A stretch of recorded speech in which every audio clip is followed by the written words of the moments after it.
Aussi Parshas Vo'era. Shrei de Shvat était le jour où Hei Meishe Baer Satero Hazeis. Le Rabbi dit que notre génération elle a mérité, le Rabbi dit tout sur le Rabbi précédent, le Rebbe de Shver, que notre génération a mérité que le Rebbe de Shver il a commencé les traductions de Shivim Moshe, de Maimor Excides et de toutes les choses qui ont commencé à être traduites dans toutes les langues. On voit combien aujourd'hui les choses sont tellement bien diffusées dans Hashem, dans toutes les langues. Les Sechot, les Maimorim, on a mérité 60 ans après la Messias, Baruch Hashem finalement, on a été sauvé le Varech à la Moukmar, l'Alter Rebbe Sider en français. Et aussi, une partie du Shulchan Aruch de l'Alter Rebbe, un début, Yochas Vechasadanin qui a été traduit en français. Des Inyonim de l'Alter Rebbe qui ont été traduits en français pour la première fois et qui sont diffusés ici en France. Le Inyan de Beshivim Rosh. Le Rebbe, il amène le Kesher de Vo'era avec Shneir, avec l'Alter Rebbe. Quel est le lien entre Parshas Vo'era avec Shneir? Le Shneir, c'est le Inyan de Shneir. Or, Aniglo, Arsides, comme tous les rabbins qui ont déjà parlé de ça tout à l'heure, pour expliquer longuement. Et Vo'era, le Rebbe il dit aussi, il y a deux orot. Il y a Vav, Aleph, Resh, c'est Or. Et après, il y a un Aleph. Le Aleph, c'est le Rachet Tevot de Or. Donc, il y a deux fois Or. Il y a une fois Or du Shlemut, Torah Tanigle. Et il y a le Aleph, qui est le début, le Rachet Tevot du mot Or, qui est le Aleph de Or. Ça, c'était Ressaniste, Chassidut Chabad, qui a été Torah Tanistar, qui a été dévoilé expliqué par la Chassidut Chabad. Le Rebbe dit le point dans les deux, c'est le Inyan de Or. Or, c'est quoi? Or, la lumière, l'Irtikai. C'est quoi le Inyan de la lumière? Le Inyan de la lumière, c'est qu'on voit la chose. Quand il n'y a pas de lumière, on ne voit pas. Quand il y a de la lumière, on voit. C'est le Inyan de Reiya, le Inyan de la vision. Il y a 60 ans, on a vu le Rebbe accepter la Nessiout officiellement. Yud Shvat, Motzae Yud Shvat, Dalef Shvat. Le Rebbe a dit un Maimer, Bosir Legani Achei Sikar. 20 ans après, le Rebbe a commencé encore une fois le deuxième cycle de Bosir Legani. 20 ans plus tard, c'est-à-dire 40 ans après Tafshin Yud Aleph, il y a 20 ans, Tafshin Yud Aleph, le Rebbe a été Magia, il a corrigé le Maimer de Bosir Legani de Tafshin Lamed Aleph, et c'est sorti contre Bosir Legani Tinose. Cette année, on s'approche, on est à 2 semaines de Yud Shvat. Il faut tout faire, tout ce qui est dans notre possible. De ce Yud Shvat, on va entendre à nouveau le Rebbe dire Bosir Legani. Qu'on puisse voir Retzeneinu, Lires Esmalkeinu, que ça soit Vo'era. Et le Rebbe il dit dans le premier poste de Vo'era, il y a aussi les deux Inyon. Il y a Vaera, El Abraham, Bekel Shaddai. Au Shmi Havai Elo Nodati La. Il y a Vaera, je me suis montré d'une certaine façon avec un nom, mais l'autre nom était resté Benistar. Torah Tanigle, mais Torah Tanistar. Au Shmi Havai Elo Nodati La. Mais aujourd'hui, après la diffusion, après tous les 60 ans de la Nessiout, les 61 ans cette année depuis la Istalkout du Rabbi précédent, dans la 7e génération. après tout le travail de toutes les 7 générations qu'il y a eu pendant tout ce temps, la diffusion, et comme a commencé l'Alter Rebbe et le Rishon qui a commencé à amener Chassidus, il a commencé le Or Shel Mashiach qui a commencé déjà depuis le Baal Shem Tov, et l'Alter Rebbe a commencé le faire descendre Merokia, Shvi, le Shishi. Et tous les rabbins, ils ont continué à faire descendre encore et encore et encore. Mais est venue notre génération, c'est plus encore d'un rakia, une autre, encore des diffusions, encore des inyanim de dévoilement, des inyanim profonds dans la chassidut. Aujourd'hui, c'est le Mato Ba'oretz, c'est le Mivtzoyim, c'est Kipshute, le Bote Chabad, le Shluchim, Kibush HaOlam, Kipshute Mamesh. Ça, c'est le inyan d'aujourd'hui que c'est descendu, le Mato Ba'oretz, sa Fotza, sa Mayon et Ischutza. Diffuser les sources de la chassidut à l'extérieur dans toutes les langues, même à ceux qui ne savent pas encore lire l'hébreu. Avant, quelqu'un qui voulait étudier Tanya ou étudier Chassidus, prier dans un sidour, il fallait absolument connaître l'hébreu.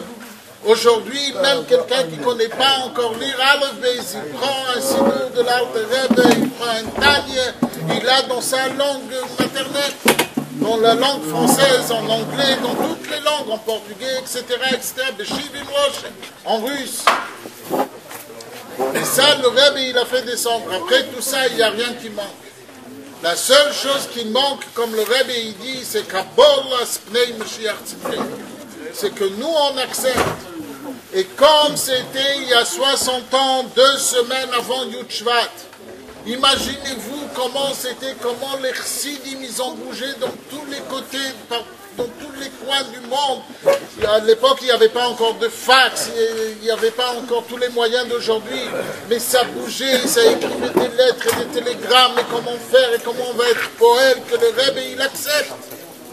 Ou Bikshu et Hashem Elokehem et David Malkam. Le Mtsudat David, il dit, ou Meimo Yevakshu Sheelatam.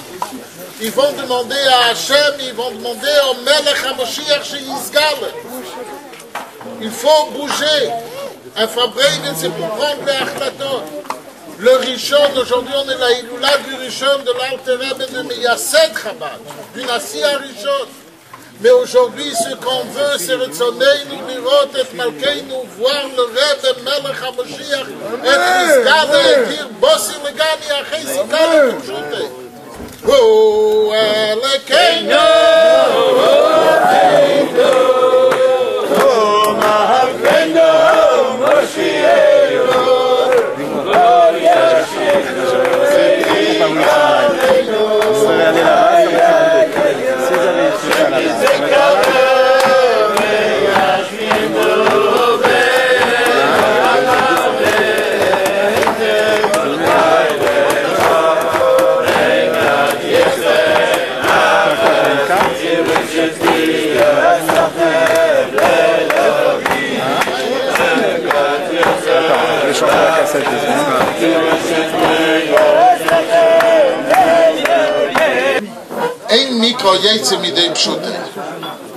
c'est-à-dire, il y a le pshat.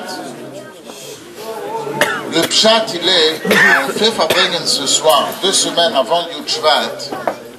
Ça ne suffit pas de dire Chaim, d'être mitorer, de Bepel Mamesh. Est-ce que ce Shabbat matin, il va se lever, je vais me lever, 1 demi-heure plus tôt, 1 heure plus tôt, pour étudier plus Chassidus avant la Tfila. Comment va être Bepel Mamesh ce Shabbos? Ce Shabbos Mevorchim. C'est sûr qu'on se lève pour 8h30 pour dire tout le Tehillim. La takone du Rabbi précédent. Quelque chose qu'on a toujours vu le Rebbe à 8h30 Tehillim, tous les Shabbos, venir avec le gars pour rentrer. C'est quelque chose que c'est pas chout chez un chassid. Avant la tfila, il doit dire Tehillim, mais pas venir à 10h commencer le Tehillim. Il se lève tôt, il vient à l'heure que la choule, elle fixe le minyan. Ça dépend, il y a des Bate Chabad qui commencent la tfila à 9h30, alors ils font Tehillim à 8h. Chaque Bet Chabad, chaque endroit, l'endroit que la choule, elle fixe l'heure de minyan de Tehillim, on doit être à l'heure de minyan Tehillim, après le mikveh, après le café et le gâteau. Et en plus, combien de chassidus je vais étudier avant la tfila ce Shabbat? comme Achana de Yud Shvat. L'chaim Rebosha.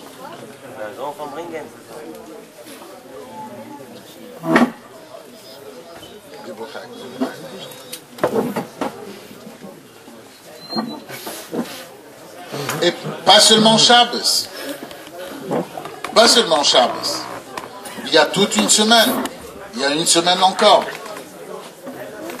Chacun il a les kviyot et les shiurim à laquelle il assiste, comme d'habitude. Qu'est-ce qu'il va faire de plus de Pe'el Mamesh?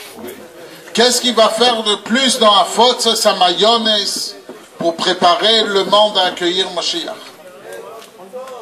Pour se préparer à Yud Shvat. Préparer soi-même et le monde entier. Il faut prendre des décisions, et pendant qu'on chante un nigoud, c'est le moment où on réfléchit. Pendant qu'on parle dans un Farbrengen, c'est pas qu'un il parle, c'est tous, on est dans le Farbrengen, on participe dans le Farbrengen. Et je réfléchis. C'est vrai, il y a un grand jour qui arrive, il y a un Yud Shvat qui arrive. Aujourd'hui, on est là, de l'Alter Rebbe, et l'Alter Rebbe il nous donne les forces. Ce qui est nogé à nous, c'est qu'on est d'or Hashvi, qu'on appartient dans cette génération où le Melech HaMashiach se dévoile. Et c'est sûr qu'il se dévoile. Mais il faut que ça soit le plus tôt possible. Et ça dépend de nous. Et comme le Rabbi dit dans le Maimer, la chose elle dépend de nous. C'est pas c'est pas de notre choix. C'est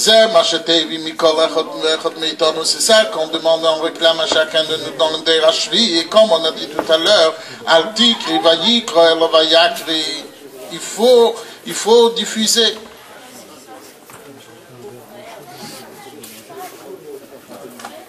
Le Pe'el Mamesh, c'est important. Et on insiste sur ça, c'est le Inni, il n'y a pas autre chose. Il y a Yom HaGodel VeHaKodesh Yud Shvat qui arrive.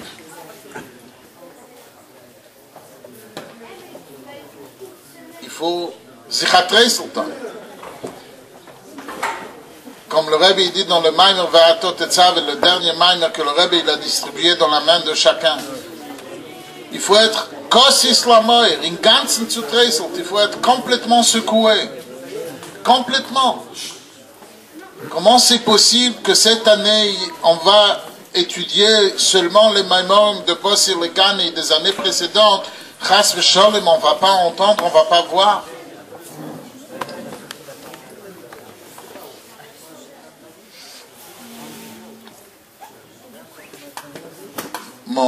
Mon beau-père, Rebbe Lezaks, Olav Hasholem, il était à Paris quand le Rebbe il a fait Farbrengen. Tafshin Zayin. Le fameux Farbrengen au 10 rue Dieu, le soir de Chafalev Sivan, Tafshin Zayin. Il y a une lettre que le Rebbe écrit Chafalev Sivan à Reb Shalom Mendel Kalmeson,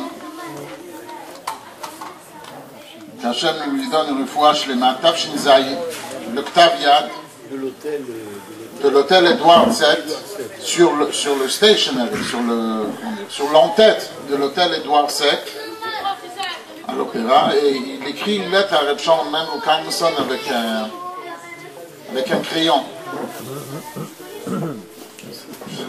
Bon, Hachem, Reb Shalom Mendel l'a montré, j'ai eu le souhait de la voir, de la toucher dans la main, bien sûr. Après, il était au mikvé, comme chaque rosse et tous les mikvés, tous les jours, il faut aller au mikvé. Il faut renforcer ce inyan aussi. Donc, le Rebbe lui écrit une lettre, Muhar Sham, chez Yichya Kalmeson. Et le Rebbe lui dit dans cette lettre, Bedati l'insoa machar tzlecha la'arzot habrit. Demain, je voyage aux États-Unis. C'était après quelques mois que le Rebbe était à Paris pour accueillir le Rebbe Tzimchane, sa mère qui venait de sortir de Russie. La reine à Katzer, c'est pour ça que je serai bref dans la lettre. וזוהי אחת הסיבות שהינני כותב בעיפרון. C'est une des raisons pourquoi j'écris avec un crayon, pas avec un stylo à l'encre, mais avec un crayon. Le rabbi, même ce petit détail, il se justifie. Le soir, après, le rabbi a fait Farbringen au 10 rue Dieu. Il y a eu deux parties dans le Farbringen. Il y a eu la première partie officielle. Il y a eu la deuxième partie. La première partie, le rabbi a parlé beaucoup des Nyonim. Il y avait des Rabbonim. Beaucoup de gens, c'était comme une sidbat preda. Comme le lendemain, le rabbi il part, donc c'était le dernier soir avant que le rabbi il part, mais vers 11h minuit, les gens officiels sont partis, les gens de la ville sont partis, sont restés des bachourim et quelques proches. Le rabbi il a dit, maintenant on peut commencer à parler. Et mon beau-père, il était un bachour à l'époque, il était à Paris. Il dit, il est resté toute la nuit comme ça, cloué. Le rabbi a fait Farbringen jusqu'à 7h30 du matin. Après, ils sont sortis là-bas, à côté du 10 rue Dieu, de la place de la République. Le rabbi a dansé dans la rue avec ceux qui étaient là. C'était un marzen ifla. Mais une des choses qu'il raconte, une des choses que j'ai entendues de lui plusieurs fois, de ce Farbringen, c'était l'époque où les Juifs de Russie sont sortis. Il venait de sortir de Russie et le rabbi précédent, il avait quitté il y a 20 ans avant Peizaïn, c'est-à-dire juste à Tishrei Peiches, ça c'était Tofshizaïn, presque 20 ans après que le rabbi précédent avait quitté la Russie. Donc tous les chassidim et tous les gens qui sont venus de Russie, qui venaient d'arriver, ils n'ont pas encore vu le rabbi précédent. Le rabbi précédent est en Amérique et eux, ça fait au moins 20 ans, parce que même en Russie, il faut savoir qu'il y a des gens qui étaient là-bas et l'Avdavka qu'ils ont vu le dernier Tishri, c'est possible quelques années avant. En tout cas, ça faisait environ 20 ans. Le Rebbe a beaucoup parlé de Inyan, de voyager chez le Rebbe. Allez voir le Rebbe précédent. Il faut comprendre, les Juifs qui sont sortis de Russie, qui sont arrivés à Paris, à l'époque, ni ils avaient les moyens, ils étaient complètement chavour, veratzutz. Ils étaient dans un état et personne ne savait qu'est-ce qui va se passer. Maintenant, bien sûr, on était tout contents quand on est sorti de cet enfer, Machoré Masacha Barzel, et qu'on est arrivé là, Arvacha. Mais tout le monde, c'était complètement une situation d'incertitude. Quelle est la suite du parcours? Est-ce qu'on va en Amérique, on va en Israël? On reste ici où on va aller, etc., etc. Et le Rebbe, toute la nuit, c'était une nekuda. Qu'il faut aller voir le Rebbe précédent. Une des points, mon beau-père, Belezak, répète que le Rebbe, il a dit, Mimon Afshar. De n'importe quelle façon, il faut aller voir le Rebbe. Ceux qui ont vu le Rabbi, comme ça le Rebbe, il a dit, ceux qui ont vu ceux qui ont vu le Rebbe, vous n'avez pas langui. Ceux qui ont vu, vous n'avez pas langui. C'est sûr et certain qu'il faut aller voir. Il faut faire tous les efforts pour aller voir, parce que maintenant vous avez la possibilité. Avant, vous n'avez pas eu la possibilité. Maintenant, vous êtes sortis, vous avez la possibilité. Et ceux qui n'ont jamais vu, le Rebbe a dit un mot. Et ceux qui n'ont jamais vu, ils achèvent font pikuach nefesh. C'est une question de pikuach nefesh, une question de vie. Tellement c'est important d'aller voir. On continue à voyager chez le Rebbe. On continue à aller au Tishrei, pour le Kinous, pour Yud Shvat, toutes les occasions, pour Chofres Sivim, Gimel Tammuz, etc., etc. On continue à voyager tout au long de l'année. Mais Vils and the Rebbe. Chaim, Chaim.